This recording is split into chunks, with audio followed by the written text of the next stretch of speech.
दोस्तों आज के समय में अगर आप कोई भी काम कर रहे हो और उस काम का आपको कोई भी आउटपुट नहीं मिल रहा है तो वो काम जीरो के बराबर हो जाता है।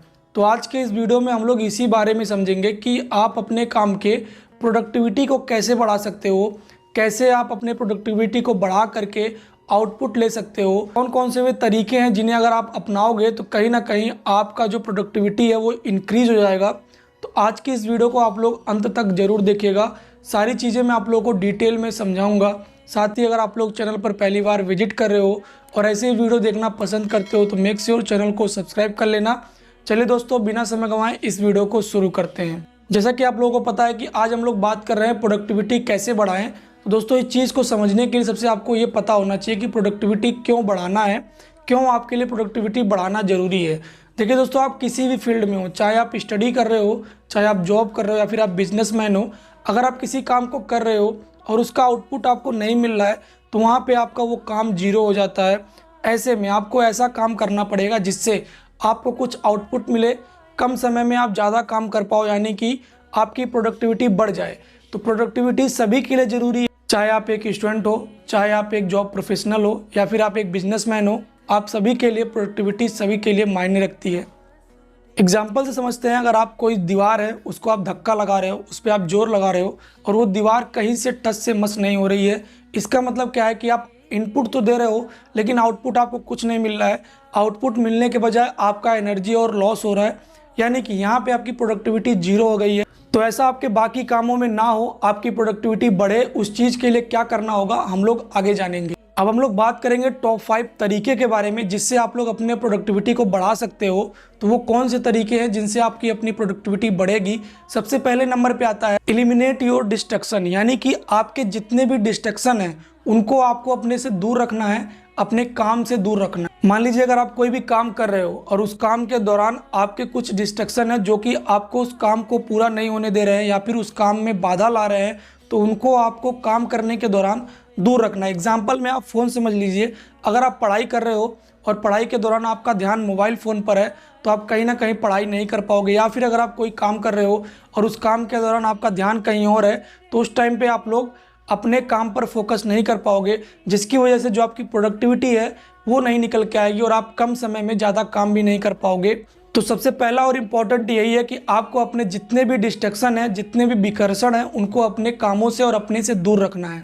सेकंड नंबर पे आता है अवॉइड मल्टीटास्किंग। दोस्तों मल्टीटास्किंग बहुत ही अच्छा स्किल है, लेकिन अगर आपके पास ये स्किल नहीं है और आपकी प्रोडक्टिविटी भी नहीं निकल के आ रही है तो आपको ध्यान रखना है कि आपको मल्टीटास्किंग करने से बचना है।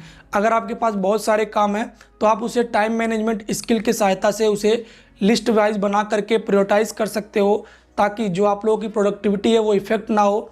और आप लोग अगर प्रायोरिटाइज करके काम को करोगे तो आपके काम भी हो जाएंगे और आपकी प्रोडक्टिविटी भी निकल के आ जाएगी और यहाँ पे आपका कोई भी दिक्कत नहीं होगा। तो आपको ध्यान रखना है कि आपको मल्टीटास्किंग से बचना है, एक समय में आपको फोकस करना है एक काम के लिए ही। अवॉइड मल्टीटास्किंग बहुत ही इंपॉर्टेंट हो जाता है अगर आप अपने प्रोडक्टिविटी को इंक्रीज़ करना चाहते हैं। तो अगला और तीसरे नंबर पे आता है टेक रेगुलर ब्रेक्स। दोस्तों अगर आप कोई भी काम कर रहे हो और लगातार आप उस काम को करते रह रहे हो तो कहीं ना कहीं आपकी प्रोडक्टिविटी डाउन हो जाएगी, ओवरऑल आप लोगों की प्रोडक्टिविटी कम हो जाएगी। तो ऐसे में आपको समय समय पे ब्रेक लेते रहना चाहिए, कुछ टाइम डिफाइन कर देना चाहिए, उस टाइम के बाद आपको कुछ देर का ब्रेक लेना चाहिए। इससे क्या होगा, आप जब दोबारा काम करोगे तो आप और अधिक एनर्जी से काम कर पाओगे। तो आपको समय समय पे ब्रेक लेना चाहिए ताकि आप लोगों की प्रोडक्टिविटी इंक्रीज हो सके। दोस्तों ये जो तरीके मैं आप लोगों को बता रहा हूँ इसे आप लोग कई तरीके के फील्ड में देख भी सकते हो। जैसे अगर आप मान लीजिए कहीं जॉब कर रहे हो तो जॉब करने के दौरान अगर आप लोगों की 8 घंटे या फिर 8.5 घंटे की शिफ्ट है तो उसके दौरान भी आप लोगों को टी ब्रेक या फिर लंच ब्रेक का समय देखने को मिल जाता है। इसमें क्या होता है कि आप जब ब्रेक लेते हो तो अगली बार जब आप काम पर आते हो तो आप अधिक एनर्जी से काम को कर पाते हो। तो काम के दौरान आपको ब्रेक लेना भी इम्पोर्टेंट हो जाता है, इससे आपकी प्रोडक्टिविटी इंक्रीज होती है। अगला और इम्पॉर्टेंट है डेलीगेट टास्क। दोस्तों जैसा कि मैंने आप लोगों को बताया कि आपको अवॉइड करना चाहिए मल्टीटास्किंग के लिए, उसी में आप लोगों का निकल के आता है डेलीगेट टास्क। अगर आपके पास टीम है तो आप जो काम है उसको टीम मेंबर्स को अलग अलग दे सकते हो और उनको 100% अथॉरिटी दे सकते हो उस काम को करने के लिए। इससे क्या होगा दोस्तों, आपका जो काम है वो जल्दी कंप्लीट होगा और उस काम में जो गलती होने के चांसेस हैं वो काफ़ी कम हो जाते हैं। तो आपको जितने भी काम हैं आपके, अगर आपके पास टीम मेंबर्स हैं उनको आप डेलीगेट कर दीजिए। हर काम के लिए एक व्यक्ति को उसका ओनरशिप दे दीजिए। इससे वो काम को कंप्लीट भी कर पाएगा और आपकी जो ओवरऑल प्रोडक्टिविटी है वो भी निकल के आएगी। पांचवा और सबसे इम्पॉर्टेंट है वर्क इन्वायरमेंट। दोस्तों, आप जहाँ पे काम कर रहे हो वो इन्वायरमेंट अगर आपके प्रोडक्टिविटी के लिए अच्छा है तभी आप लोग अच्छा प्रोडक्टिविटी निकाल पाओगे।